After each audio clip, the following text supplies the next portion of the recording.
So in this video, we're talking about the as nature intended trend currently prevalent, and in fact prevalent for the last few years in the health and fitness industry, specifically as it relates to three things: moving, eating, and running. This is one of the example fitness trends that we include: opening a gym or fitness studio course, 4 steps to success. So if you like some of this content, follow along on the channel or head over to biofit.io and check out the courses available there. Now, let's get into it. So this trend is really fundamental, not just to BioFit and where this whole business has come from, but for me at a personal level and how I live my life and my own process of fitness, or how my fitness philosophy has evolved over recent years. It's essentially a nature-first philosophy that promotes a simpler, more elemental way of seeing things. It's not about going back to the past, it's not about clinging on to traditions, it's just about looking for a nature knows best, or as nature intended way of approaching everything from your diet to the type of fitness training you do and even the shoes that you wear on your feet. So we're not suggesting a critical eye, merely a note of questioning, occasionally skepticism, but more than anything just questioning what is sometimes given to us or fed to us by the media as a golden rule, when actually for us maybe it's more about, well, how would nature do things, and let's start with that. So take food, for example, how we eat. Agriculture has been with us for 5,000 to 10,000 years, depending on where you come from or where you're looking in the world. Food products, something on a shelf, pre-packaged, pre-minced, pre-prepared, is incredibly modern in terms of our overall evolutionary history on this earth. So all these food products have given us, and the convenience that they provide has given us this unparalleled access to unlimited numbers of calories, and genetically we're just not programmed for that. So the eating as nature intended approach would take a different way of even just moving around the supermarket. So rather than the central aisles where things are in cans and packages, you're sticking to the exterior aisles where hopefully things are displayed maybe more in crates and boxes, and it's fruits and vegetables, and yes, the fish counter and the meat counter if that's your bag.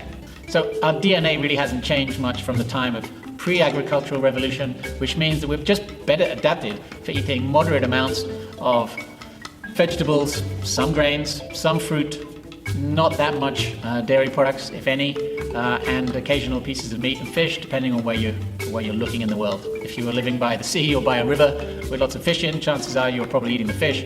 And if you were living, near a forest with a bunch of wild boar, you were probably eating those too.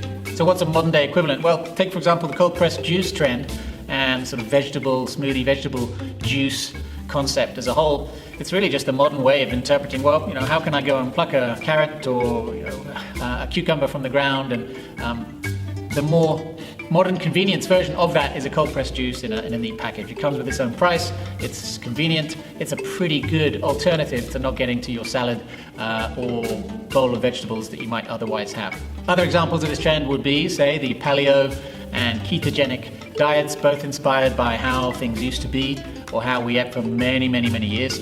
So avoiding most grains, focusing more on vegetables, lots of vegetables, a little bit of fruit, and some meat. Now, while the paleo diet got a massive boost from a lot of the top CrossFit athletes recently, within this trend of as nature intended, we've seen a counterbalance to that with a lot of high-level endurance athletes coming out saying, well, actually, I'm doing things completely vegan, and this whole myth, as they promote it, around animal proteins, even right the way down to casein and whey powder, is actually misleading, and there's plenty enough that they can have from vegetable-based protein sources. Either way, the basic message: to eat as nature intended, just stick to your local farmer's market, avoid the central aisles of your supermarkets, and you're good to go. A corollary to this return to nature in our diets has been similar as nature intended approach to footwear. So here we get into minimalist footwear with, say, zero drop, where it's more flat rather than with a heel, so creating that angle on the foot, and with a wider toe to let the feet breathe essentially and return eventually to their natural shape, which was more kind of like that than like that. It's very much a kind of back to basics approach to how shoes should be. You've got brands like Vibram who do the 5-finger versions, and brands like Vivo who do a whole range of sort of everyday shoes, not just running shoes or trail shoes. So encouraging us to think about the kind of shoes we put on our feet, but also how our kids deal with whether to wear a heel or not, how they address the issue of shoes, because we're just, again, it's a fairly modern interpretation of how to get dressed, and possibly not essential. 2 key points in the terms of this trend then in running or footwear as nature intended would be the launch of a Nike Free range. By the time Nike gets on board, then you really know you've got something happening at a global level. And also some of the studies and work by Daniel Lieberman coming out of a Harvard lab. Check him out in the show notes down below as well if you're interested. There was also the Born to Run book that was then connected to Scott Jurek, one of the top US ultramarathon runners, also a vegan, running with a bunch of Mexican tribes who were doing insane distances, basically without any high-tech running shoes, just a piece of leather, so an animal skin wrapped around the sole of their foot. Anyway, all of those came together. It was the perfect storm, and we found ourselves with a running as nature intended thing at a sort of phenomenon. So that's where that one came from. Running, of course, is but just one form of movement, and the moving as nature intended trend is perhaps a slightly wider one, a bit more nebulous maybe for some, but let's talk about that one. Check out Paul Chek's Primal patterns. As an example, for him it's push, pull, hinge, squat and twist. I think he's got pretty much everything there that you might need in terms of fundamental patterns and movements that we've been doing since time immemorial. So if you then integrate those into your regular strength and resistance workouts, you've got good bases covered. You then have real world fitness proponents like Erwan, LeCorre and the MovNat guys, where they're really focused on not just running and swimming, but also striking, grappling on the ground, crawling, jumping, climbing, throwing, catching, play. They've got a very wide-ranging approach and completely inspired by tribal or evolutionary history or ancestral history, if you like. For them, it's less about fitness and more about skills, capabilities, so practical uses for moving your body rather than what it looks like or your percentage body fat or anything like that. It's really about what can you do, how can you be useful with your body. I mentioned the ancestral health movement. That's really a big one in the US.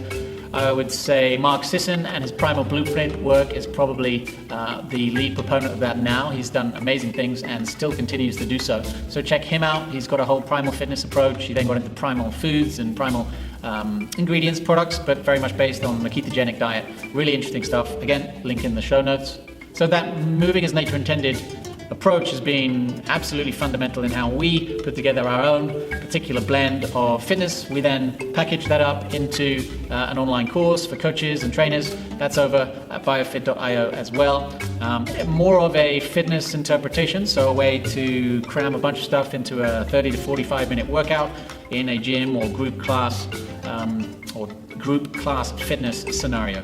We hope to have added our own unique twist, making natural fitness and natural movement, moving as nature intended, just that little bit more mainstream and accessible. We'll let you be the judge of that once you check out some of the previews of the course on Instagram and on our site. In the end, though, all the businesses we've mentioned, all of these trends, we are all singing from the same hymn sheet. It is one song, different people singing at different notes, but the words are all the same. Nature first, as nature intended, and with all these variations, as long as you're sticking with that, you're on the right track to long-term health, well-being, and positivity, whilst also, interestingly, not doing harm to the planet around us.